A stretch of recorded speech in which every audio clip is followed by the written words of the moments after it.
So you're like me, you grew up in the 1970s, BBC One, the favourites of the comedies and what have you. And one that always stood out the most to me was the legendary, I have to say this, Fawlty Towers. Now, obviously, we fell in love with these crazy, eccentric characters, from, Basil, Manuel, poor old Sybil, Polly. But nevertheless, today I'm really privileged because obviously Fawlty Towers that you remember from the telly is now touring, and of course I'm joined by two of the cast members. I'm joined by Mia Austin and I'm joined by Danny Bayne, who's playing obviously Basil and of course Sybil right here on Showtime with me backstage. Billy, guys, welcome along. Tell us about this monstrous musical, because if you like, obviously like me, I mean, I grew up watching it on the telly, and it was just madness, and I loved it. So it's not a musical; it's a play. So you don't have to worry about Basil trying to sing for one thing. So that's just a force of habit. That's sorry. A tiny bit, but it's not a musical. So don't panic yourselves too much. Also, it's three of everyone's favorite episodes, basically. So you've got the hotel inspectors, communication problems, and the Germans. So it's those three sort of sewn together in a beautiful way by John himself, with a brand new explosive ending. So it's marvelous fun, and it's just, to be honest, it's a lovely bit of escapism for a couple of hours. It's just chaos, and joyful and raucous. Yeah.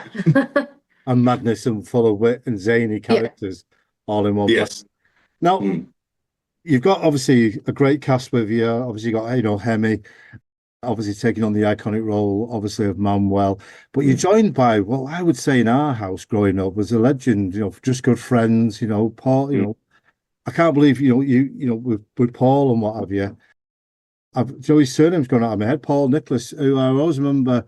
And I played, obviously working in radio, I think I played Dancing with the Captain. So if you want to remind him about that, he'll just go, oh, like that. Because obviously it's a song from a while ago.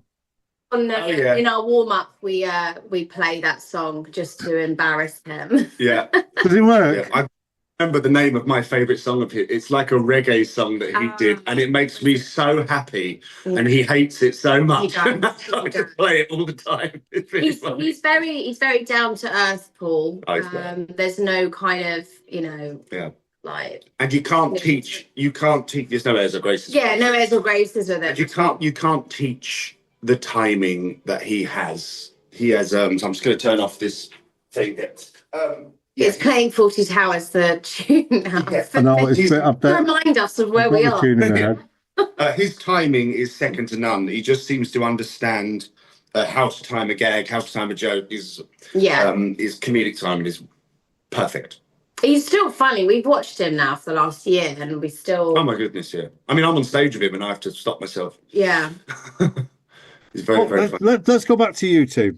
Obviously, husband and wife on this show. Obviously, a very sort of turbulent sort of relationship, love-hate, call it whatever, a bit like my mum and dad. They won't thank me for that. But trust me.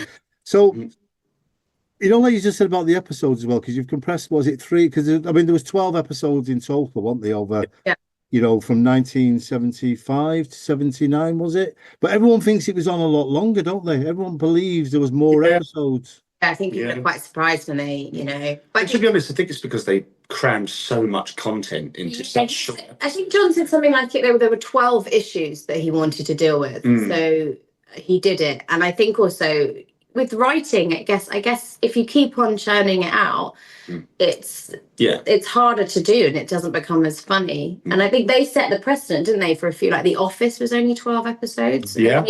I think Ricky Gervais was kind of influenced by Fawlty Towers and kind of I think most people in British comedy because it was such a brilliant thing. I mean, don't get me wrong, obviously we've made so many amazing comedies over the decades, but Fawlty Towers, things like Only Fools and Horses, those things really stood the test of time. And it kind of makes me laugh now that we get young people in and they're wetting themselves laughing, and which makes me so happy.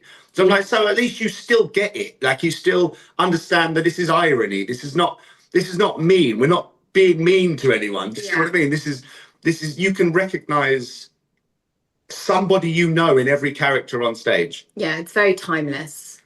Which is what makes it. Over the years, I mean, I've worked in particular jobs, and I remember working in one hotel, and we had a very, very tall, skinny manager who was always having like breakdowns, and we used to nickname him Basil. Sadly, he's no longer with us, but that was his nickname. But I mean, I remember all the kids at school used to do impressions of Basil, the famous Siberian hamster. I mean, that is just imprinted on everyone's brain, no matter what age. But again, it's like today, now when you talk about comedies today, it's like when you see some of the old comedies, now it comes up with a warning on the screen saying this was the humour of the time, but not today. And I think this is where we're losing out now. And a lot of great comedy, I think, obviously down to probably political correctness or wokeness, but comedy's comedy, and that's the magic of it. You go in there to obviously have some fun, to have a laugh, to escape realism, to escape obviously the the world as it is. But I mean, obviously, the show is obviously based, Fawlty Towers. Obviously, John Cleese wrote this, didn't he? Obviously, based it on a real hotelier, I should say.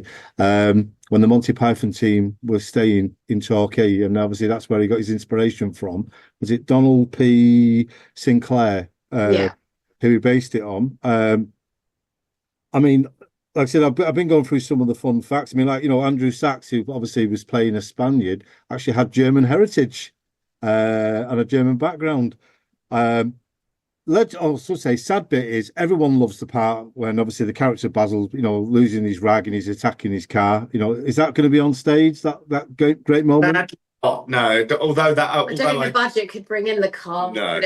Although I think of the car. Interviewer and said that's one of my favourite moments in the series. Yeah.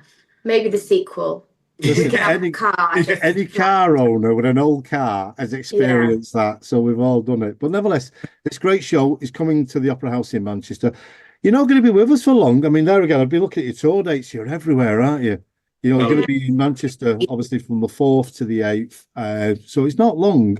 But obviously, if you fancy a good old giggle and a good old laugh, and of course, you want to recapture, obviously, the magic that is Basil Fawlty and, of course, Fawlty Towers and the other cast members. Obviously, get yourself down to the Opera House in Manchester, the 4th to the 8th. Grab your tickets, atgtickets.com.